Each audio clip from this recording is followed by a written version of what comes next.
আসসালামু আলাইকুম রহমতুল্লাহ বারকাতু। মোমেন মুসলমান ভাইরা, আমি আপনাদের স্মরণ করাই দিতে চাই, নিজেও আল্লাহর কাছে এই প্রার্থনা করি।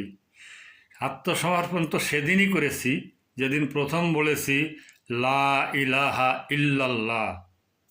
সুতরাং যতটুকু সামর্থ্য তুমি দিয়েছো, যতটুকু ইমানের জোর দিয়েছো, তার দ্বারা চেষ্টা করি খারাপ পথ থেকে বেঁচে থাকতে, ভালো কাজ করতে। জানি না সফলতা বিফলতার খবর, বিগত জীবনে কি হয়েছে সে নথিপত্র আমলনামাও তোমার কাছে আমার দেখার কোনো সুযোগ নাই। স্মৃতিতে যতটুকু আছে অনেক ভুল ত্রুটি আছে জীবনে। আগামী দিনগুলো সহিশুদ্ধভাবে চলতে চাই, এই তোমার কাছে প্রার্থনা।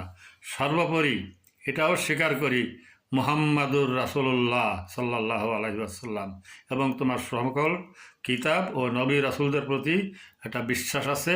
এগুলো সত্য, সঠিক এবং আমাদের জন্য কল্যাণকর। তুমি আমাদের জন্য কল্যাণকর করো, আমিন।